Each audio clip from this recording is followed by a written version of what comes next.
നോക്കാം. അപ്പോൾ നമുക്ക് ഇരിക്കേണ്ട സാധനങ്ങൾ എന്തൊക്കെയാണ്. അതിന് വേണ്ടിയിട്ട് ഞാനിവിടെ കൂന്തൽ ക്ലീൻ ചെയ്തിട്ട് റൗണ്ട് തന്നെയാണ് കട്ട് ചെയ്തെടുത്തേക്കുന്നത്. കൂന്തൽ ക്ലീൻ ചെയ്തെടുക്കുന്നത് എങ്ങനെയാന്ന് ഞാൻ അതിന് മുമ്പ് വേറെ വീഡിയോയിൽ കാണിച്ചിട്ടുണ്ട്. കൂന്തൽ ഒളിത്തിരിക്കണ ഒരു വീഡിയോ ഉണ്ട്, അതിനകത്താണ് ഞാൻ കൂന്തൽ ക്ലീൻ ചെയ്തെടുക്കുന്നത് എങ്ങനെയാന്ന് കാണിച്ചിരിക്കുന്നത്. പിന്നെ വേണ്ടത് മൈദപ്പൊടിയാണ്. അതിന് വേണ്ടിയിട്ട് ഞാനിവിടെ 5 ടേബിൾ സ്പൂൺ മൈദപ്പൊടി എടുത്തിട്ട്, പിന്നെ ഒരു മുട്ട വേണം, 1 ടേബിൾ സ്പൂൺ കുരുമുളകിൻ്റെ പൊടി, പിന്നെ ബ്രെഡ് ക്രംസ്. പിന്നെ ഇത് ബാറ്ററാക്കി എടുക്കാൻ വേണ്ടിയിട്ട് വെള്ളവും വേണം, ആവശ്യത്തിന് ഉപ്പും വേണം. അപ്പോൾ നമുക്ക് നോക്കാം ഇതിനെ ഫ്രൈ ചെയ്തെടുക്കാം. ഇനി കൂന്തൽ ഫ്രൈ ചെയ്തെടുക്കാൻ വേണ്ടിയിട്ട് ഇതിലേക്ക് കുറച്ച് ഉപ്പിട്ടിട്ട് ഇതൊന്ന് മിക്സ് ചെയ്ത് വയ്ക്കുക. അത് കഴിഞ്ഞിട്ട് ഇതിലേക്കുള്ള ബാറ്റർ ഉണ്ടാക്കുക. ഈ കൂന്തലിലേക്കൊക്കെ വളരെ കുറച്ച് ഉപ്പ് മതിയാവും. ഇതൊന്ന് മിക്സ് ചെയ്യുക. ഇത് കട്ട് ചെയ്തെടുക്കുമ്പോൾ ഒരുപാട് തിന്നായിട്ട് കട്ട് ചെയ്തെടുക്കരുത്, ഇതേപോലെ കുറച്ച് തിക്കായിട്ട് വേണം കട്ട് ചെയ്തെടുക്കാൻ വേണ്ടിയിട്ട്. ഇനി ഇത് മാറ്റി വയ്ക്കുക. ഇനി ഇതിലേക്കുള്ള ബാറ്റർ ഉണ്ടാക്കുക. അതിന് വേണ്ടിയിട്ട് നമുക്കൊരു പാത്രം എടുക്കുക. ഇതിലേക്ക് മൈദപ്പൊടി ചേർക്കുക, ഒരു മുട്ട ചേർക്കുക, കുരുമുളകിൻ്റെ പൊടി ചേർക്കുക. ഈ കുരുമുളകിൻ്റെ പൊടിയൊക്കെ നമ്മുടെ ടേസ്റ്റിനനുസരിച്ച് ചേർക്കുക. ഇതിലേക്ക് ആവശ്യത്തിന് ഉപ്പ് ചേർക്കുക. ഇതിലേക്ക് വെള്ളം ചേർക്കുക. ആദ്യം കുറച്ച് വെള്ളം ചേർത്തിട്ട് ഒന്ന് മിക്സ് ചെയ്യുക. അത് കഴിഞ്ഞിട്ട് വേണമെന്നുണ്ടെങ്കിൽ രണ്ടാമതും ചേർക്കുക. ഈ ബാറ്റർ ഒരുപാട് വെള്ളം പോലെ ഇരിക്കരുത്, കുറച്ച് തിക്കായിട്ട് വേണം ഇരിക്കാൻ വേണ്ടിയിട്ട്.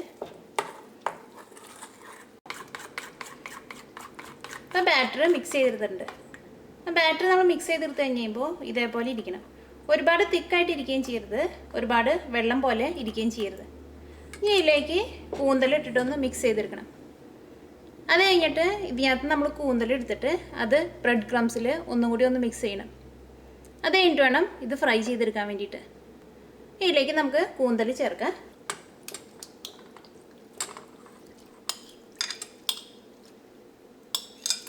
ഈ ബാറ്ററിലേക്ക് കൂന്തൽ ചേർക്കുമ്പോൾ ഒരുമിച്ച് ചേർക്കാം. എന്നിട്ട് ബ്രെഡ് ക്രംസിലേക്ക് ഇതിനകത്തുനിന്ന് ഓരോന്നായിട്ട് എടുത്തിട്ട് വേണം ബ്രെഡ് ക്രംസിൽ നമ്മൾ മിക്സ് ചെയ്തെടുക്കാൻ വേണ്ടിയിട്ട്. ഇത് ബാറ്ററിലൊന്ന് മിക്സ് ചെയ്തെടുക്കാം.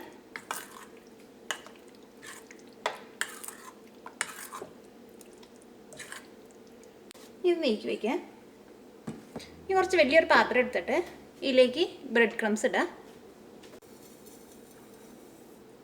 ഈ കൂന്തൽ ഓരോന്നായിട്ട് ആ ബാറ്ററിയിൽ നിന്ന് എടുത്തിട്ട് ഈ ബ്രെഡ് ക്രംസിലൊന്ന് റോൾ ചെയ്തെടുക്കുക.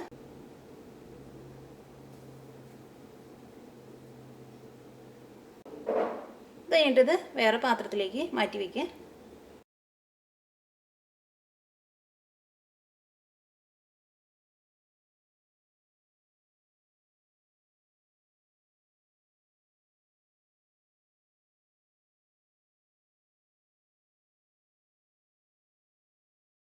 ഫ്രൈ ചെയ്തെടുക്കാനുള്ള ഓയിൽ നന്നായിട്ട് ചൂടായിട്ടുണ്ട്.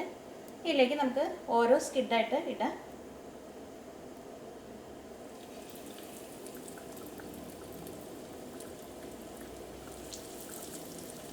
മീഡിയം ഫ്ലെയിമിൽ വയ്ക്കാം.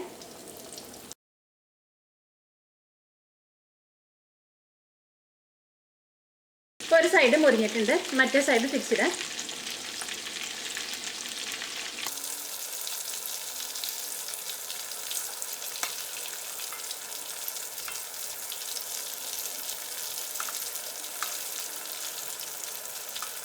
സൈഡും നന്നായിട്ട് മുരിഞ്ഞിട്ടുണ്ട്. ഇതെടുത്ത് എണ്ണയിൽ നിന്ന് മാറ്റാം.